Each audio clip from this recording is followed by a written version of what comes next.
안녕하세요. 제가 고등학교 때 겪은 일을 제보하도록 하겠습니다. 전 어릴 때부터 지금까지 커오면서 어머니의 말을 잘 듣는 편입니다. 저희 어머니가 흔히 말하는 신기가 있는 분이십니다. 그래서 항상 집 앞을 나설 때마다 조심해라. 그러는 어머니의 말씀을 귀 기울여 듣습니다. 학교에 갈 때나 친구들과 놀러 갈 때에도 전 항상 어머니의 그 말을 기억했습니다. 그렇게 가을에 초입이던 9월의 어느 날, 우린 다 같이 친구 기범이의 할머님 댁이 있는 시골로 1박 2일 여행을 가기로 했죠. 그날도 평상시처럼 집 밖을 나서자 어머니께서 말씀하셨습니다. 아들, 오늘도 조심해라. 엄마 알았다. 아들, 그러고 오늘은 절대로 대나무 숲 쪽에 가면 안 된다. 명심해라. 어? 엄마, 갑자기 뭔 대나무 숲이고? 갔다 올게 아무튼. 엄마 말 꼭 명심해라. 조심해라. 그렇게 저는 대문을 닫고 나왔습니다. 보통은 어머니의 말을 다시 한번 곱씹으며 왜 그런 말씀을 하셨을까 생각했겠지만 그날은 이상하게도 그 말을 흘려듣게 되었습니다. 조심해도 지금까지 큰일은 없었으니까. 에이, 오늘도 똑같을 기다. 그렇게 저는 친구들을 만나 택시를 타고 출발을 했죠. 그렇게 웃고 떠들며 30여 분 정도 가는데 친구가 다 왔다. 저 보이지? 저기가 할머니 집이다. 그렇게 말하며 손가락으로 가리켰습니다. 그곳은 집이 달랑 한 채만이 덩그러니 서 있는 조금 특이한 시골집이었죠. 주변을 둘러보던 저는 온몸에 소름이 돋았습니다. 바로 시골집 옆쪽으로 대나무 숲이 있었던 겁니다. 전 순간 어머니 생각이 나면서 등골이 조금 서늘해지더군요. 어머니께서 이걸 어떻게 하셨을까 생각은 했지만 딱히 이상한 점은 없었습니다. 할머니, 손주 왔어요. 할머니! 그렇게 친구가 소리치며 방문을 열었는데 인기척이 없습니다. 어디 나가셨나 보다. 전화 한번 드려봐라. 왔다. 잠시 통화를 한 기범이는 우리가 놀러 간다고 해서 어머님이 할머니를 집에 모시고 갔다고 하면서 신이 났더랬죠. 저와 친구들도 우리 세상이라며 환호성을 질렀고 술 마실 준비를 했습니다. 그렇게 고기를 굽고 술을 한 잔, 두 잔 홀짝이다 보니 어느덧 시간은 밤 11시가 다 되어가고 있었죠. 가로등조차 없는 시골집인지라 방에 켜진 전등불빛 하나에 의존해야 했기 때문에 우린 어딜 가든지 몰려다니게 되었습니다. 그런데 친구 한 명이 말을 꺼냈습니다. 야, 술도 먹었겠다. 분위기 싸하고 좋은데 우리 가위바위보 진 사람이 저 대나무 숲 갔다 오게 하자. 콜! 뭐 내만 아니면 된다 아이가? 그렇게 우리는 위험천만한 장난을 시작했습니다. 대나무 숲 사이에 있는 오르막길을 올라갔다 오기로 하고 가위바위보를 했습니다. 그런데 마침 저와 기범이가 걸려버렸고 친구들의 놀림을 받으며 우린 대나무 숲으로 향했습니다. 막상 걸어 올라가니 그렇게 무섭지만은 않았습니다. 기범이와 얘기를 나누며 중간쯤 왔을 때 왼쪽 편 쪽으로 집이 하나 있는 것입니다. 야, 저 집은 또 뭐고? 이런 곳에 집이 있었나? 저기 어떤 할머니 한 분 사셨는데 돌아가신 지 얼마 안 됐다더라. 곧 있으면 숲에 뒤덮여서 뭐 폐가처럼 되겠지 뭐. 그런데 그때 제가 아무 생각 없이 이런 말을 했습니다. 그땐 정말 무슨 생각이었는지 모르겠습니다. 마, 돌아가시고 집에 아무도 안 살면 폐가지 뭐. 그렇게 친구와 저는 대나무 숲에서 나왔고 녀석들의 열렬한 환호를 받았습니다. 우린 집으로 돌아와 밖이 추우니까 방에서 술 한잔 더 하자며 자리에 앉았죠. 그렇게 저도 소주잔을 부딪히며 소주 한 잔을 마셨는데 갑자기 온몸에 힘이 풀리며 쓰러져 버렸습니다. 친구들은 당황해서 절 깨우려 몸을 흔들고 때려봤지만 미동도 없었답니다. 친구들이 어쩔 줄 몰라하는 와중에 제가 갑자기 구토를 하며 몸부림을 쳤다고 하네요. 야, 어쩌노? 뭐 잘못 먹나? 야, 와 이러노? 우유라도 마신나?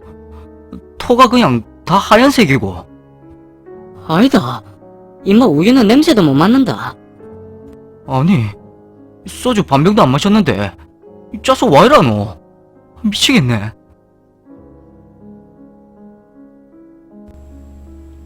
그렇게 친구들이 우왕좌왕하고 있는데 갑자기 제가 벌떡 일어나서는 무릎을 꿇더랍니다. 그러더니 제가 잘못했습니다. 진짜 제가 잘못했습니다. 그렇게 울부짖더니 문을 박차고 나가려고 했다는 겁니다.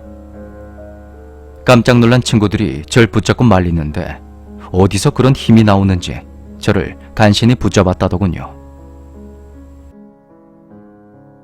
나라! 너라고 씨발! 나 가야 된다. 내 안 가면 너희들 다 죽는다 임마. 내가 가야지 너희들 산다고. 비키라. 비키라고 이 개새끼들아. 전 그렇게 발버둥을 쳐가며 이상한 말을 반복했다고 하네요. 그렇게 상황이 심각해지자 친구 한 명이 저희 어머니께 전화를 걸었답니다. 어머니, 저 기범인데요. 입맛 좀 이상해요, 어머니. 야, 어떡하면 좋아요? 그래 무슨 일인데? 그렇게 친구가 자초지종을 설명하자 어머니께선 아이고, 내가 그리 가지 말라고 했는데도. 아이고, 기범아, 일단 옷 다 벗기고 등 한번 세게 후려치뿌라. 예? 예, 어머니. 그렇게 어머니가 시키는 대로 하자 전 기절하듯 쓰러졌고 진정이 되었답니다. 친구들은 새벽까지 방문 쪽을 지키다가 제가 아무 반응이 없자 그대로 다들 쓰러져 잠이 들었다더군요. 여기까지가 제 친구들이 아는 상황입니다. 그럼 제가 쓰러진 상황부터 이야기를 해보도록 하겠습니다. 사실 저는 그때 정신이 깨어 있었습니다. 아무리 몸을 일으켜 움직이려 해도 마치 내 몸이 아닌 것처럼 마음대로 되지가 않습니다. 그렇게 조금의 시간이 지나자 실눈을 뜬 것처럼 눈앞이 조금씩 보이면서 귓가에 어떤 할머니의 목소리가 맴도는 것입니다.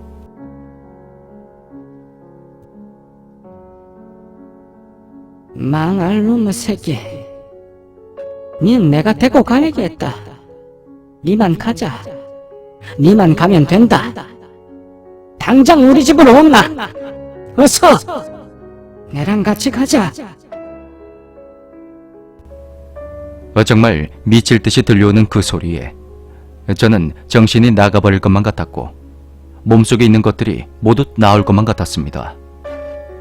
그렇게 참다 구토가 나왔는데 그런 도중에 제 귓가에서 니만 죽을래? 저놈들까지 다 죽여버릴까? 니가 정해라. 그렇게 할머니의 목소리가 또다시 들려왔습니다. 전 그때까지만 해도 내가 왜 이런 얘기를 들어야 할까 생각을 했습니다. 하지만 일단 무조건 빌어야겠다는 생각이 들었고 무릎을 꿇고 잘못했다는 말만 되풀이했던 겁니다. 그런데 잠시 후 또다시 뜯어 죽일 놈. 그런다고 내가 안 죽일 것 같으냐? 당장 방에서 나온나? 안 나오면 전부 죽여버릴 거다. 그렇게 저는 울면서 밖으로 나가려 발버둥을 쳤던 거고 친구들과 몸싸움을 하다가 정신을 잃었습니다. 그리고 갑자기 누군가 깨우는 소리에 눈을 떠봤더니 앞에 할머니가 서 있는 겁니다. 너무 놀라서 말도 못하고 멍하니 있는 저에게 따라오니라. 그렇게 할머니는 방문을 나가셨고 저는 그 뒤를 홀린 듯 따라갔습니다. 주변을 살필 겨를도 없고 맨발로 길을 걷고 있는데 눈물이 계속 흘렀습니다. 그렇게 대문 밖을 나서고 조금 더 걸어가자 그 대나무 숲이 보였고 그때서야 전 깨닫게 되죠. 아까 그 숲길에 있던 할머니 집 앞에서 했던 그 말이 잘못된 것이라는 걸 말이죠. 전 할머니를 따라 올라가서 그 집 앞에 무릎을 꿇고 하염없이 울었습니다.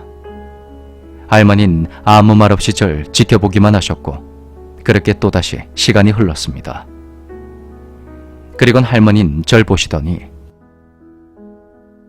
니를 데리고 가고 싶어도 못 데려가게 방해하는 놈이 많아서 데려가지도 못하겠다, 야. 전 그 말을 듣고 계속 울기만 했고 그렇게 기억이 끊어졌습니다. 눈을 떠보니 침대에 누워있더군요. 꿈을 꾼 건가 하고 몸을 일으키는데 전 다시 한번 소름이 돋았습니다. 발바닥이 흙투성이었던 겁니다. 또다시 눈물이 나오더군요. 전 친구들에게 사과를 하며 제 짐을 챙겼고 무슨 일인지 계속 물어보는 친구들에게 술주정한 것 같다며 대충 넘겨버리고 말았습니다. 제가 이렇게 사연을 보내는 이유는 친구들에게 차마 제 입으론 할 수 없는 말이 있어서입니다. 무릎을 꿇은 채 울고 있는 저를 못 데려가겠다는 말씀을 하셨던 그 할머니가 한마디를 덧붙이셨기 때문이죠. 내가 너희들 중에 한 명은 무조건 데리고 간다. 친구들은 믿지 않겠지만 전 아직도 이 말이 머릿속에서 떠나질 않습니다. 제발 사실이 아니기만을 바라고 있습니다.